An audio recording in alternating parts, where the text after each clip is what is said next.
Sorry. Uh, I know what you mean, though. Isn't that interesting? I noticed it more in Clubhouse than I have any place else in my life, that there are people who are online to consume and people who are online to create. yeah. And that some people literally don't even want to be called on, which is the funny thing, because Oh, yeah, I'm the type totally. of person who goes into a classroom and sits in the front row and I have all these questions.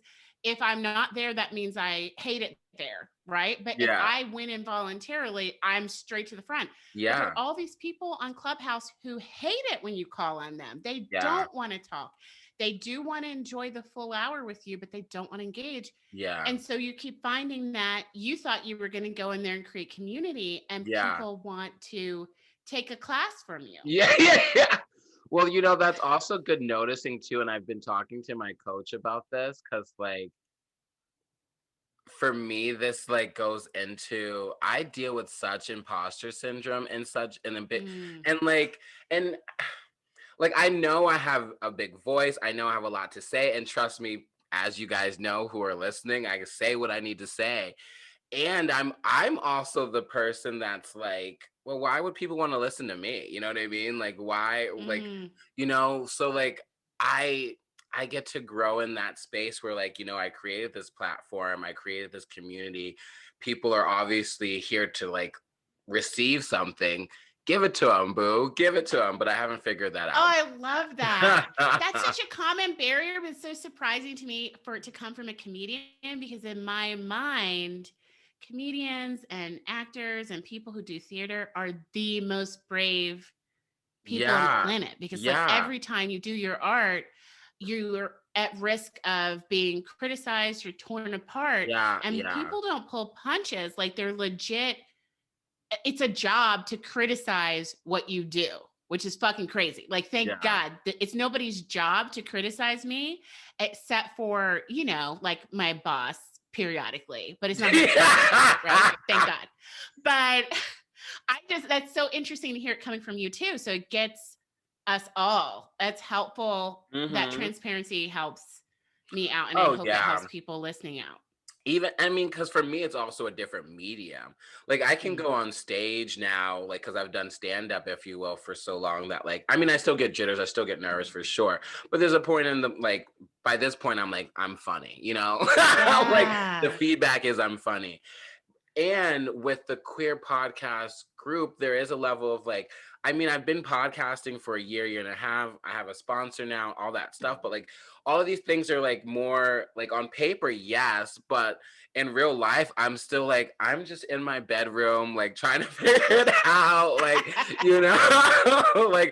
like what's SEO? How do we get this? Like, okay, doing better. And like, even just with you, I've been listening to your podcast and stuff like that. And I love your show notes on how you're like, uh, in this episode, we talked about this, and you have like your little rainbow bullet points and stuff. So I'm still I'm like, so into emojis. Yes. I love it. I love it. And so like even me still like I see that I'm like, oh my goodness, that's a great way to even like have a cooler show note. Like maybe I could do a diamond or like, whatever, like little time. Yes.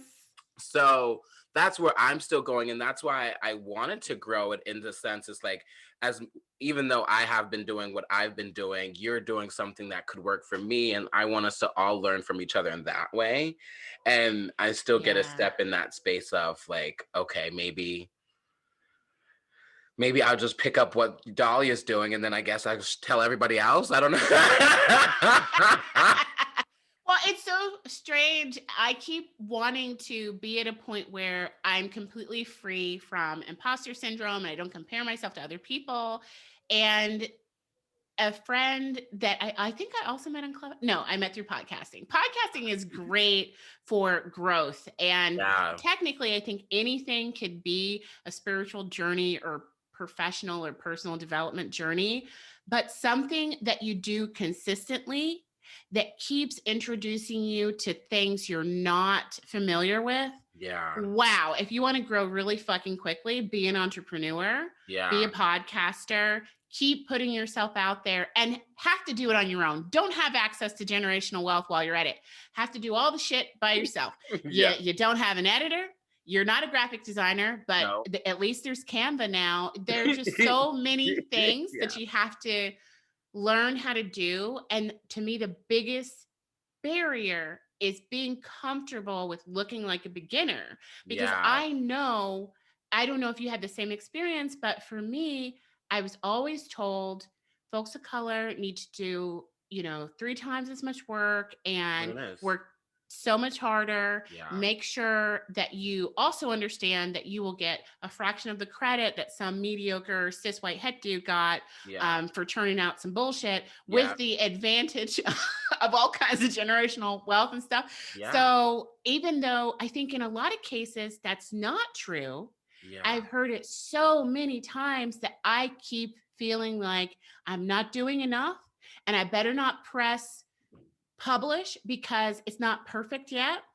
And I Yeah. think, well, I better wait until Yeah. I have this or I have that. Yeah. And I kept Yeah. thinking, one day I won't experience this anymore. One day I'm going to do so much spiritual work. Yo, I'm just going to get up you and keep I'm going to talking. be like so fucking enlightened Yes. that no one will be able to check me. I'll Yes. know my worth 24 hours a day. And I realize that's not a thing. Like Yeah. Real talk. humans don't finish growing. It's Yeah. not a thing. And you're always going to be uncomfortable if you're doing anything expansive. And I think most of us are on the planet to do things that are expansive. A lot of us decide to play super small and never be uncomfortable. But while we're avoiding discomfort, we're also avoiding all kinds of opportunity for joy and connection. And it's been so hard for me to accept that I'm never going to get so woke or Yeah. spiritually enlightened Yeah. that these feelings will go away. Because I look at your posts online and I'm like, why can't I be more effervescent? Like, why can't I dance like that on camera? Oh my If goodness, you don't want to stop. know how bad my dancing is, you don't want to see it. Oh And my just, goodness, I don't believe it. I'm so jealous of people who can do reels that bring in their musical talent and like that physicality, that body.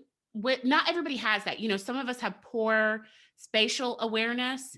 We're the people that are probably going to accidentally hit you on the dance floor. Oh I'm that goodness. person.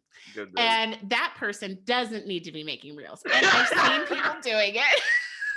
If it brings them joy, then they should do it. But I feel like it just brings me anxiety. And in that context, I cannot stop comparing myself to people who can dance like you. And it's one of my old traumas around you're not Black enough because you can't dance. And having been compared repeatedly as a little kid to white people who were like good dancers. Okay. Yeah. I was going to like play it down and be, they were perfectly fine. No, actually, they were just like legit good dancers. And having people put that on me that these are the things that you must be to be Black and you're not filling all the criteria, which is really dumb. But if you hear it enough, it will probably become a hang up. So True. I think you're doing amazing. Thank you. Thank you. And what's really, I'm so grateful that you brought that up about like us as Black people, us as colored people have to work that much harder hearing that, because honestly, in all the like years of coaching that I've done, I've never really brought that up. And that's something that was so like, honestly, you're saying that, I'm like, oh my goodness, no wonder why I'm like such a perfect, like I want to do everything so like it has to look good, it has to be perfect. Don't you get shocked, like legit shook when you look at someone else, they're out of the red, right? They're in the Black, their business is doing great, and they have some clip art bullshit on their site, and you're like, how the fuck did they feel comfortable enough to press publish? real talk. Like I've even seen paid $1,000 billion like commercials and been like, wow. And they felt fine and they moved on. And I'm like, why can't I do that? Why can't I press publish? Yeah. And but like that was something that I definitely was so my mom, like love her to death. I love who I've become. And it was something so like, you have to like, they're going to judge you as like even more harder. You're going to have to work that much more to get to even a minuscule, not a minuscule, but just like things that are going to be very easy for your white counterparts, or not. She didn't even say that as nicely as that, but like, or just like white counterparts. are not going to be that easy for you. So you're going to have to work your ass off. You're going to have to make it look presentable, make yourself look good, presentable, all that stuff. And so I'm like, wow, a lot of The struggle internalized little is stuff right there. real. Yeah. Yes. It's so strange trying to work through your shit sometimes too, when most of the people who are positioned as the person who can help you work through your shit haven't had that experience. Yeah. Yeah. And everybody, I think, who works with like coaching or therapists, people are aware that we are products of our environment. But I don't think it's very easy for people to understand what our environment is. It doesn't matter if you had two loving parents in your household. I had two. I still have two. They've been married for like 40 something years. The amount of trauma. So, this is why my work is centered around serving folks of color and queer folks, and preferably both, because that's another layer of trauma. Real talk. I mean, When in our own community, you can't be sure that your humanity will go unquestioned. You can't be sure that someone, even another queer, Black, cis man's probably going to question, like, I don't know why you have to be so femme. I don't know how. Blah, blah, blah. It's always something, lots of layers there. But when you're in an environment where you are a descendant of people who experienced a lot of trauma, that already has changed the game for you. You are more sensitive, you're more vulnerable to anxiety and depression. Then you're born in the US, where vacations are like only bad people take vacations if you're working class. Anybody who's worked full time, you know that whenever you submit a request for leave, it's always a problem. It doesn't matter that that was part of the benefit package you were offered when you accepted the hire. It's always like, well, I don't know if why that's are you going to doing work. it now? Like, we're I mean, in does the it really middle of have to be this. 2 consecutive days? Can you not put something in between? It's always a problem. So it's like a cultural thing here with our super conservative, deny yourself of everything, Protestant roots. You should always be working. Like, that's where your value comes from.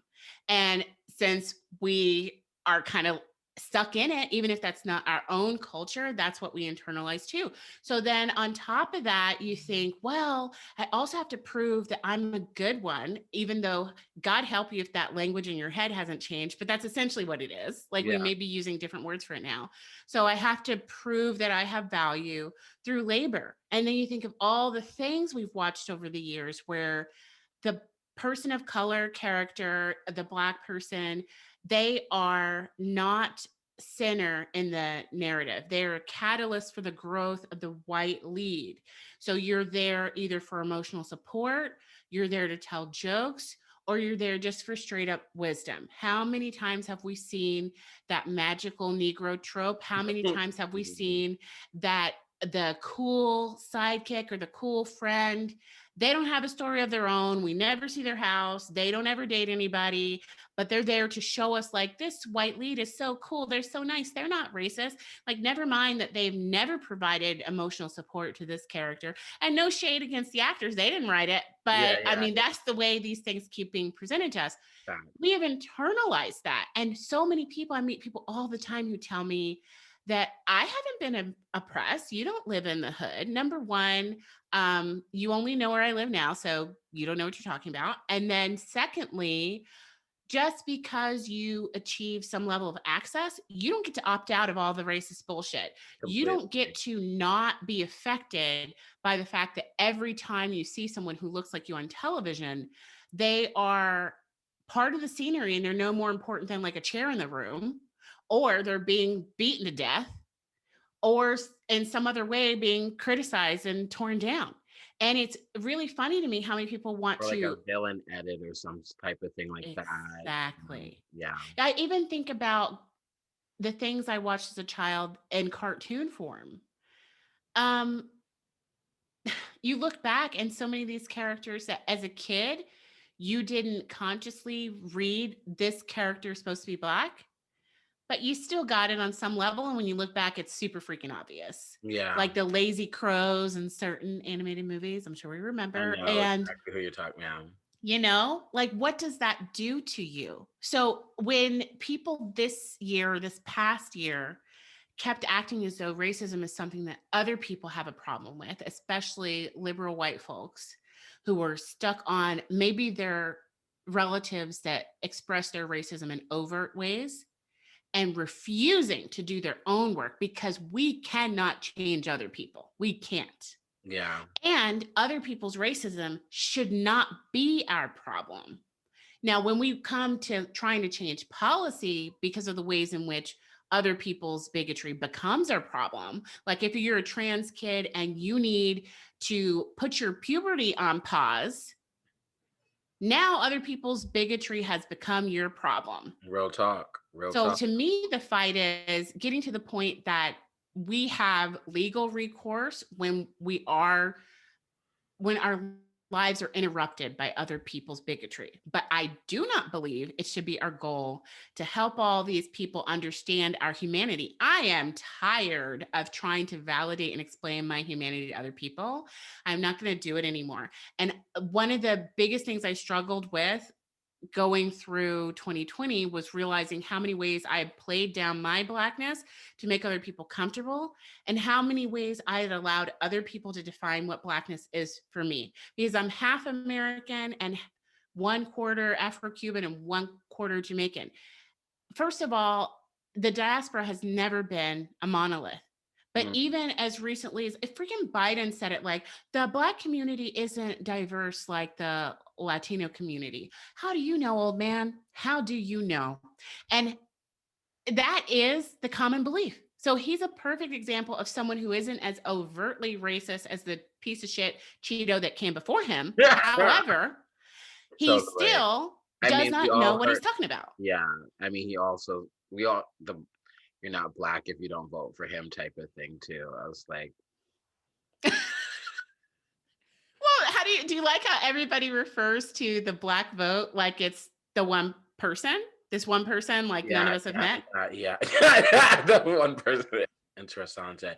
Well, I think that's actually a really good segue too, even into like the conversation we were having before we were recording about like how like well you mentioned that you had listened to the episode that I called myself out for needing more representation, and like when we were talking, I was like, oh, I was posting one white man after another white man picture, and I was like, oh, this ain't good. You said, "Oh, whoops." Yeah, and Did I do that? and I think that there's a level sometimes that like even us as Black people or just even just people, I think one of the things that I wanted to come from that conversation is everyone has to take a look inward and Mm, what we're all doing. You know, no one is off the hook on what we can do better in any way, shape, or form. Just like you were kind of talking about earlier, where like I definitely relate in this. Like, when am I going to graduate? Get that diploma of like now I'm woke. Now I've hit, self discovery to the max. The PhD, like all of it. And there is a level of still getting to check myself. And I think that there are different ways in our community, even that we've kind of fallen a little bit, I don't want to say complacent, but like there is a level that we still get to continue to revise ourselves and our like wording and just how we embrace each other, because like something we didn't really or I didn't touch on is like I felt this so much growing up queer and Black. It's like I'm fighting to be in two different communities because like one, it's like I'm already a little bit more whitewashed as a Black person, and then I'm queer, and then that being in the Black community is definitely like a no. Or if you're queer, then you still have to be super masculine queer man, because mhm. then you can't be too femme, because then that takes away from who you are as a man, a Black man, and what that means in America and all that stuff and all of those things. So there's just so many things that we're putting. I just feel like we can do better, all of us. That's all. Yeah. I'll leave it at that. And 100%. And remembering that just because you hold marginalized identities, that doesn't mean you cannot also participate in oppressing and silencing another group of people. ah, And in the Black community, my experience at least has been that it is super patriarchal. And when people talk about Black concerns and moving Black folks forward, the top concern is cis het Black dudes. And everybody else is lower on the list. And the violence of misogyny or misogynoir, that's a hard word, is so severe. It's really difficult sometimes for me to navigate all Black spaces. If it's not people I know very well that usually are femme identified and at least a little affirming of queer people. Yeah. Because there are even folks I spend time with now that they're like, oh, it's okay for you to be queer or whatever that NB non-binary stuff is you're talking OMG, about, yeah. but please don't let my child be like that. Oh, And I'm, what? yeah, to Okay. my Yeah, face all the yeah, time. yeah. And I'm like, okay, you can feel however you want about that, but your child doesn't get to choose. So I don't know why you've bothered developing a preference for something that can't be controlled. Yeah. But when you know that when you go into queer spaces, you will be confronted with racism. And when you go into Black spaces, you'll be confronted with homophobia. It leaves you prone to stuff like being blind to the fact that you keep on featuring one type of person because this was a person who responded well to you. This is a person you know and you like their vibe.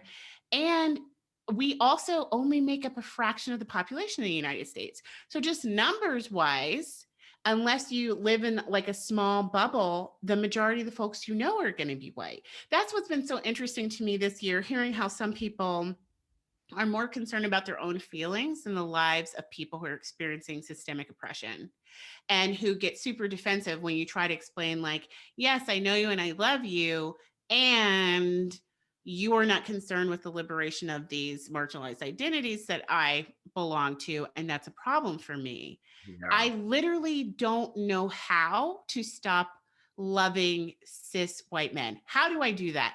All of my programming, everything I ever watched as a child, how are they showcased? They're the fathers, they're loving, they're the, romantic lead, they're this, they're that. I've had so much brainwashing in favor of accepting an entire group of people unquestionably. It's insane to me to hear people in my life express that they feel like everybody hates white men now. I'm like, what are you talking about? Like, not if I put that at the top of my agenda, I can't even do that. Like after 30 years of being trained to think like that's my top romantic choice, you are the bee's knees, like, dude, I don't hate you, but you could like relinquish that death grip you have on the mic and maybe amplify some other voices. Facts. Which brings like, and which so many white guys, that podcast which you were telling me about, that's like, I can't wait to listen to that. I cannot. I just love the concept, and to hear that none of us have chosen to be born into the identities that we have. You no more choose to be marginalized than you choose to be privileged. But once you become aware of what's going on, then you have a responsibility to act accordingly. And I think as a moral person, we all have the responsibility to center the most vulnerable. I know it can be really difficult to be assigned female at birth and to be Black and to be in the United States and to not feel femme at all. But I also know that the chances of me being murdered this year are way lower than all of my trans friends' chances. And to me, it doesn't make sense for me to be like, well, fuck you, because I have issues.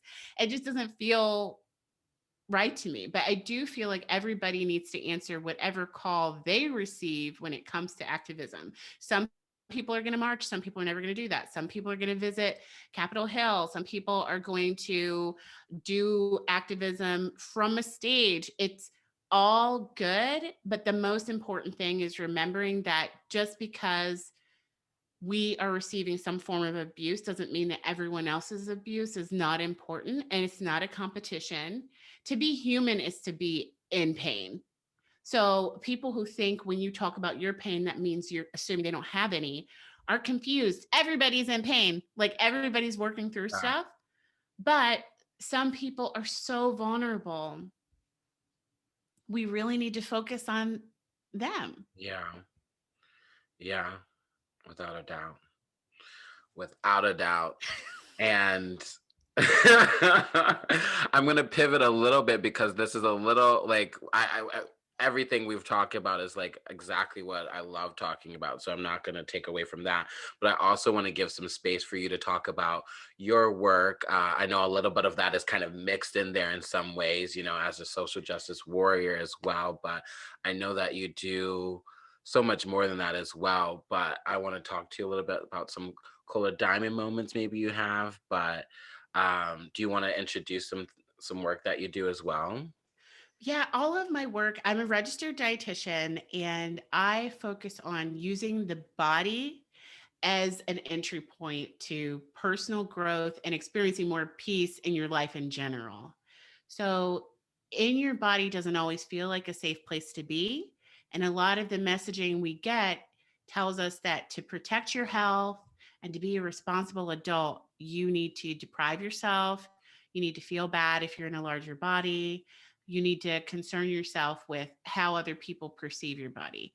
But all of my work is about focusing inward on how what you're doing is making you feel and prioritizing feeling good. And a lot of people who've dieted for years think the idea of focusing on things tasting good or making you feel good sounds bananas because we've been trained to think we have to suffer to get good things, even to get good health. But the truth is, throughout nature, good feelings and pleasure are positive feedback, frequently indicating that that thing needs to be part of life. We Yeah. don't have to worry about humanity being, wiped from the face of the planet because we don't have children enough, because sex is so pleasurable. You don't have to encourage people to have babies. Even the CDC says that almost 50% of pregnancies are unplanned. That's because the process of making a baby feels good. So, thank you, nature. The rest of us don't have to worry about that. But when it comes to food as well, if you really focus on your inner experience when you're eating, you'll notice there's a lot of things you eat that you do not enjoy, that you have become attached to because they're restricted or they're put out there as forbidden foods. So if somebody brings a bunch of donuts into your office and you hear people getting triggered saying like, "Oh, I can't even go in there. I'll lose my mind. I'll get so tempted." That tells you they've been restricting donuts for a while, or it's been on their be careful with this food list for too long. Because somebody who doesn't have a bunch of rules around food will go in there, they might eat half of it and be like, now it's starting to feel too sweet, and throw it away. That is someone who's listening to their body, because as you really start getting into a meal, especially if it's super rich or high in calories, your taste buds will get less and less sensitive. So the most delicious part of the meal was at the beginning. And Mhm. if you are eating slowly enough, you will sense when you're not interested anymore. But there are a lot of different things that work against that in the culture that we're in. People don't want to give you enough time to eat. People definitely don't want you to be able to relax and like socialize for 2 hours over your meal. In a lot of countries, lunch takes hours and they literally shut the city down.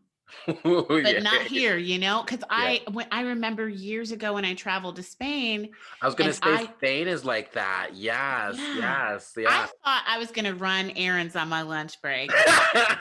Incorrect, wrong country. Everything closed. Yeah. And people had time, the host family I stayed with, you didn't just have time to eat and laugh and carry on. You had time for a nap. I mean, I knew that siestas were a thing, or I knew the word, but I just didn't understand that people were literally going to take a nap in the middle of the day. Yeah. So the way things are set up here in the West, it really makes it a little bit challenging. You have to intentionally stay connected to your body and intentionally stay connected to yourself.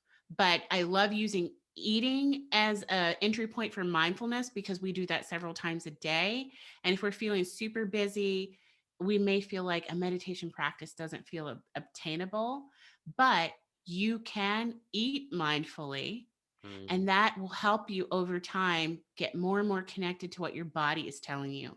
And so the next time you're in a situation where you need to speak up for yourself, it'll be easier for you to feel that. The next time you're in bed with somebody and something's happening that you're not too keen on, you will be able to say, like, this doesn't feel good for me, so let's do something else.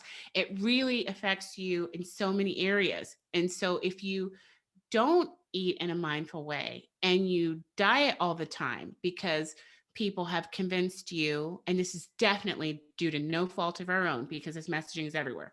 If people have convinced us that our body is not good enough and we need to dedicate our time to trying to shrink it, trying to control it, trying to change it, you will find that self-doubt and questioning yourself, it's all over your life, mm, all over. And that, in addition to all the programming we have to not believe ourselves, it can make it really challenging to experience the joy in your life that you deserve. So I work with people to combat the damage of systemic oppression through self-care and empowered eating practices. love it. I'm like, I can totally relate to some of, well, one of the things that I've been working with just with my life coach, not really, I mean, as you know, it all kind of correlates, you know. And one of the things that I've been focusing on is that feeling, being addicted to the feeling of good, and not like Mm, good in like sex and all that stuff, but like remembering like, oh, when I one eat healthy and stuff like that, the feeling good of like not being bloated and da da da da mm. da, like in my body and stuff like that. Or like, when I meditate, like how good that feels after, or when I stretch, all that stuff. So getting addicted to those feelings of good so that I'm like guiding myself into those habits so that I get to those things. Oh, I love that. And when you were saying that, it was kind of reminding me of that because, like, I mean, it was for everybody, it's different. Like adding a meditation practice sometimes is like, it is sometimes daunting for me because I'm like, I got a couple podcast episodes, I got to wake up at 7 to add the, da, da, da, da. So I'm like, oh, but then, when I do it, it's like, oh, that feeling of like just the what do you call it? Just I want to say mindfulness, but it's more just like calming and Mm, yeah. relaxing. That sensations are so much more what I kind of been trying to focus on. But all of that too comes into play with eating and listening to my body more. And it's like it's Yeah. so important, so important. Such a beautiful thing because, and this is one of the things I do love about coaching. A good coach, a trained coach, knows that you have the answer. Yeah, yeah. You are having trouble finding the answer or hearing it or giving yourself permission to use it. Hmm. But the more we look to ourselves Yeah, for healing, the better. So yeah, when we go to someone who says they want to help us, but they keep telling us they know the way, but they're not letting us do the majority of the talking, they're not asking us the questions for us to get to our own answer, they yeah, don't know. You yeah. know. Facts, facts. Um, and before do another little segue, I also want to just kind of, because this reminds me of something we're also talking about when we're talking about like therapy and just seeking like guidance, especially with like in the Black community. I do think that there's such a big need right now for therapists or people coaches that are people of color that are also part of the Black community, because that comes with that knowing and shared experience as well. And I think that also comes with that kind of relatability.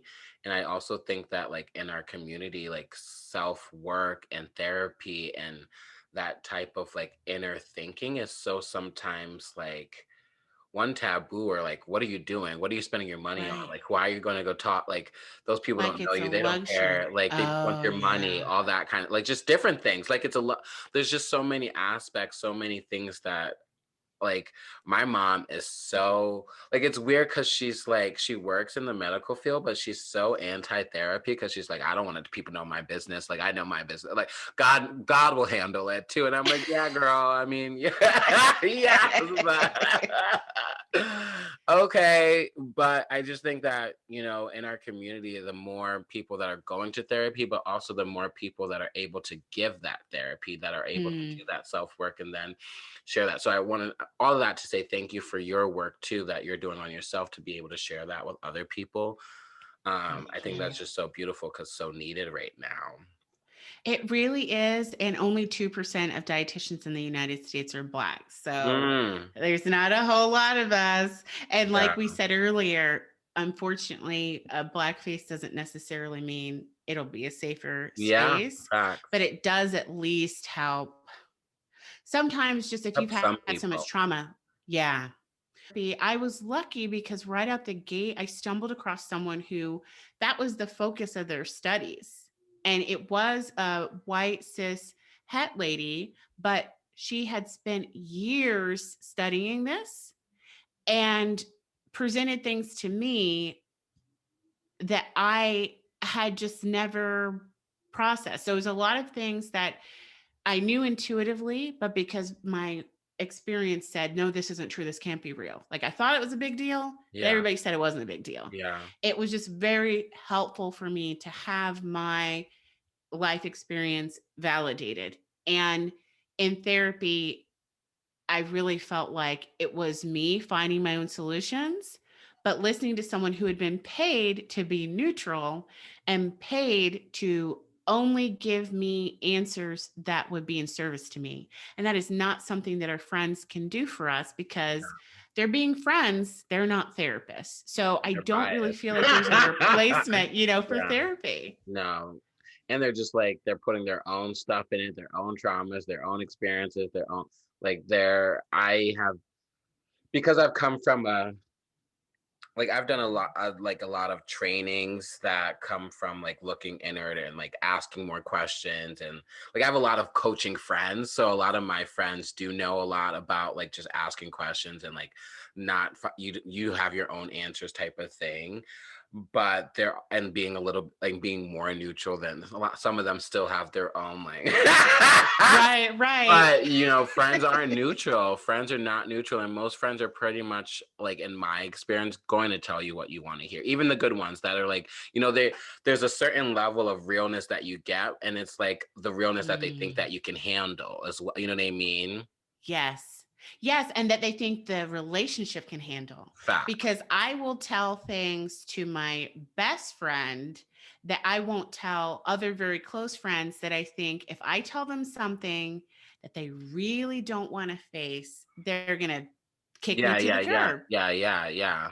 Or And they're with just not someone even that you ready. feel Like, yeah. right, right. Like with someone that you almost feel like family with, and we could have a falling out and not talk for 6 months, but they're coming back. Mm, I'll tell them, yeah, yeah, but yeah, other people, you don't know if your friendship can bear it. yeah, yeah. Facts. Big facts.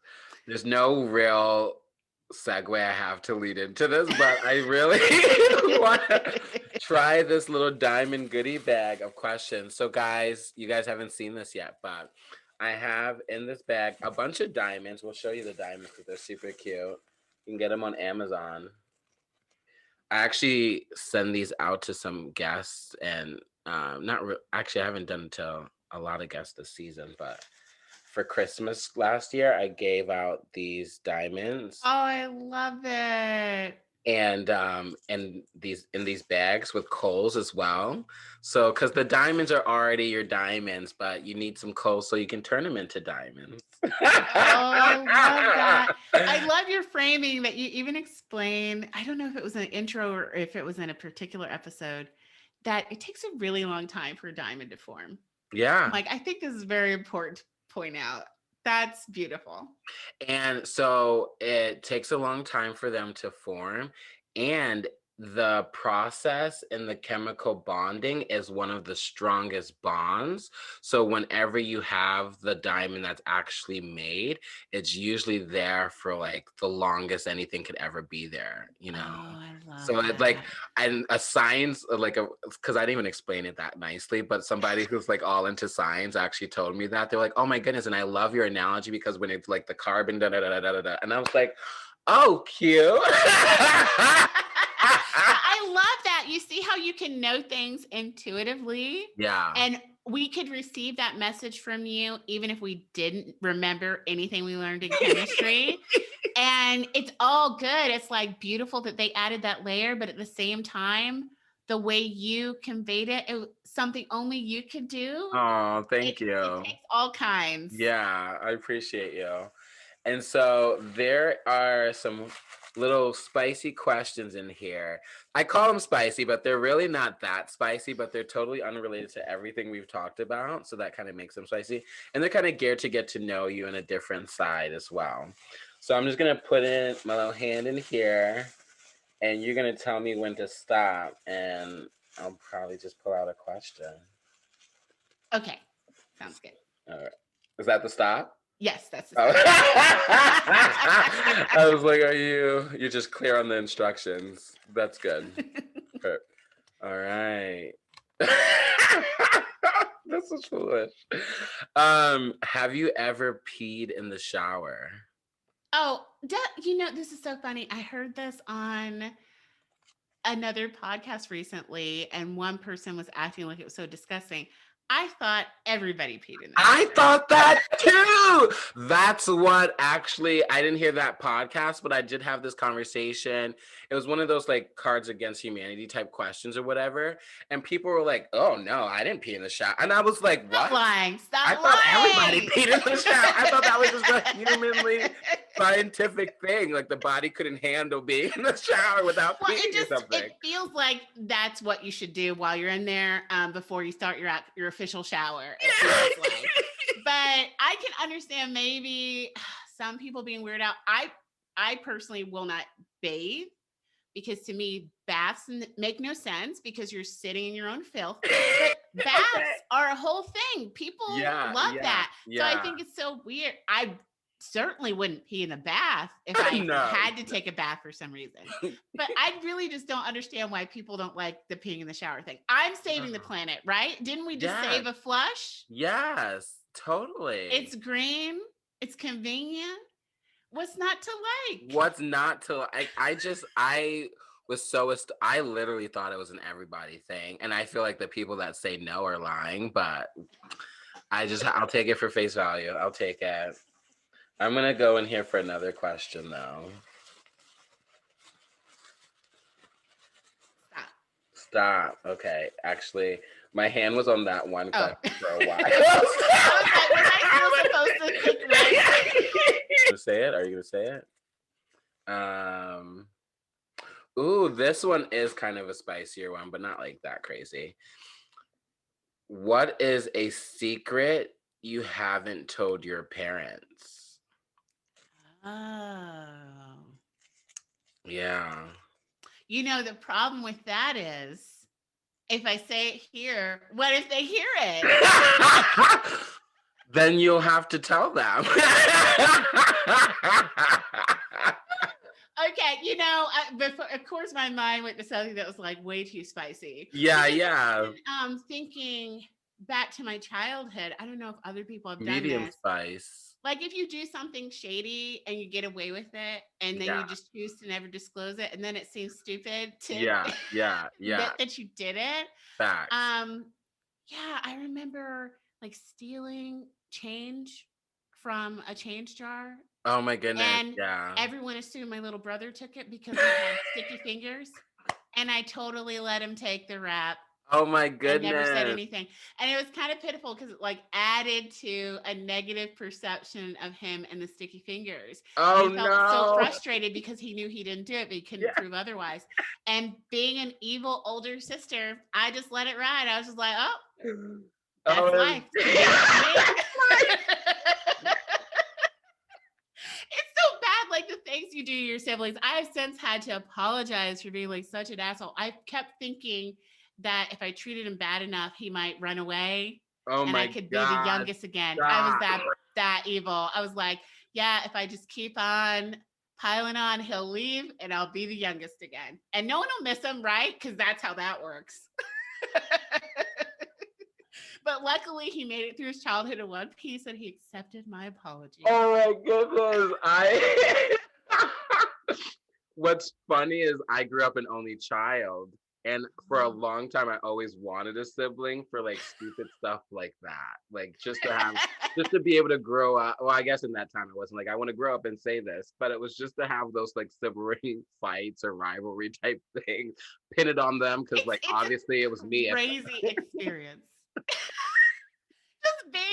It's so strange because as a kid, I felt like you should know everything about me. We're going to be exactly the same. We're raised in the same environment. But as an adult, I realized no two kids are raised by the same parents. Your parents keep aging, their finances change, they evolve, they understand more things, or they get more tired. No two siblings have the same parents. So you weren't technically raised in exactly the same environment. So their experience of childhood might not even sound familiar when they explain it. It's really, it's interesting. Yeah. All right. So last question, we ask everybody the same question. We've all heard the quote, be the change you wish to see. What's the change you wish to see and how are you going to be that, Dalia? I want for everyone to understand that their worth is not debatable and their humanity doesn't need to be justified or explained.